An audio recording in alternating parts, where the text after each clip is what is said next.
अच्छा कल्चर कैसे बनाते हैं, अच्छे लोग कौन लेकर के आता है, एचआर। जब एंटरप्रेन्योर की शुरुआत होती है उसके पास ह्यूमन रिसोर्स का कोई सोर्स नहीं होता है। जैसे एक तालाब होता है ना, उस तालाब में एक मछली पूरे तालाब को गंदा कर सकती है अगर गंदी मछली हो तो। एचआर का काम भी है उस तालाब से, आपका काम भी है उस मछली को हटा देना। जो एचआर को कुछ नहीं समझते उनके साथ इस वीडियो को शेयर कर देना जिसको मैन पावर समझाने में दिक्कत आ रही है। जब किसी बिजनेस की शुरुआत करते हो ना, आपकी टीम होती है सिर्फ एक।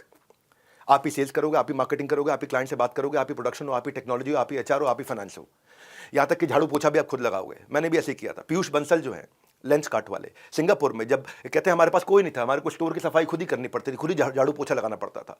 को फाउंडर लॉन्च से एक दिन पहले खुद ही 1 बजे तक रात को सफाई करते थे। ओला के जो भावेश अग्रवाल है उनके साथ भी यही हुआ। शुरुआत में खुद ही टैक्सी लेके चल पड़ते थे क्योंकि ड्राइवर और कार मिलने में दिक्कत आती थी, बिजनेस को समझता ही नहीं था। जोमेटो के फाउंडर दीपेंद्र गोयल खुद ही रेस्टोरेंट से डिलीवरी पार्टनर ढूंढने निकल जाते थे कि भाई कौन सा रेस्टोरेंट है, कौन डिलीवरी पार्टनर है, कौन बाइक पे लेके जाएगा। मेरा भी शुरुआत में एक्सपीरियंस ऐसा ही था। तो कहने का मतलब है मैन पावर हायरिंग से पहले मैन को खुद को अपनी पावर दिखानी पड़ेगी। और आज आपको पावर दिखाऊंगा इन 10 चैप्टर्स में। एंटरप्रेन्योर की लाइफ में फिर एक समय आ जाता है जब उसको लगता है कि अब मेरा बिजनेस मॉडल थोड़ा ठीक हो रहा है, मार्केट फिट हो रहा है, जो मैं पिछले चैप्टर्स में समझा चुका हूं।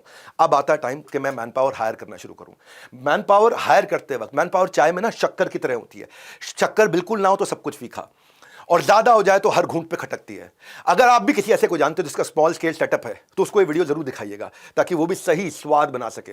बीवी के हाथ की बनी चाय पहले घूंट पे ही बोलते हो very good very good very good. मेरी स्ट्रैटेजी का स्वाद कैसे लगा मुझे भी बताओ, नीचे कमेंट बॉक्स में बताओ मेरे को। हाँ, बेस्ट लर्निंग अपना टेक अवे अपना कमेंट सेक्शन में बताओ। बेस्ट कमेंट्स को आकर के मैं खुद ही लाइक करूंगा। आपको कौन सी स्ट्रैटेजी पसंद आई? शुरू कर रहा हूं पहली strategy, how to attract top talent. बढ़िया टैलेंट, बढ़िया मैन पावर, टैलेंट एक्विजिशन कैसे लेकर के आए। आप छोटी कंपनी के ओनर हो, डिफिकल्टी आएगी, टैलेंट मैन पावर हायर करना मुश्किल हो जाता है आपके लिए। इंडिविजुअल आता नहीं है, आकर के छोड़ के चला जाता है। आपको एफिशिएंट और इफेक्टिव बनना है, कैसे बनेंगे? आपका पहला फोकस क्या होना चाहिए?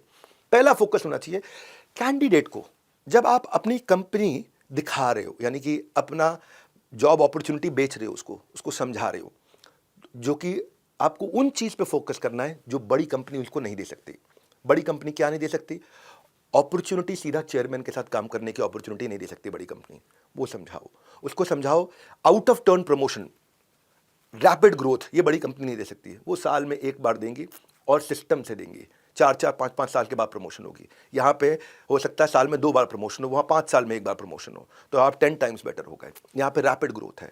बड़ी कंपनी जो नहीं दे सकती वो आप दे सकते हो। आपको 1 साल का हर बार सैलरी हाइक के लिए वेट नहीं करना। अच्छा काम करके दिखाया, बॉस खुश, शुरू में ही सैलरी हाइक होनी शुरू हो जाएगी। बड़ी company bureaucratic process process process, आप बहुत बड़ी मशीन का बहुत छोटा हिस्सा बन जाते हो। लेकिन छोटी कंपनी में आप छोटी मशीन का बड़ा हिस्सा बन जाते हो। आप नॉन ब्यूरोक्रेटिक प्रोसेस में आ जाते हो। उसको वो बेचो, उसको वो समझाओ जो बड़ी कंपनी नहीं दे सकती है जब आपको टैलेंट हायर करना हो। अब क्या है, अजीबोगरीब माहौल होते हैं। कई बार संजीव ने एचआर को बोला अभी तुम लोगों का सीजन शुरू हो जाएगा ना, तो एचआर ने बोला हाँ, रिक्रूटमेंट एंड कैंपस प्लेसमेंट का सीजन शुरू हो रहा है मेरा। एचआर डिपार्टमेंट बोला, संजीव बोला नहीं नहीं, मैं तो सीक्रेट सैंटा की बात कर रहा था। सीक्रेट सैंटा बेसिकली 25 दिसंबर के आसपास सैंटा क्लॉज के गेम्स होते हैं, एचआर वाले एक्टिविटी करा। तो एचआर की ना इज्जत नहीं होती है, एचआर को लोग समझते नहीं है।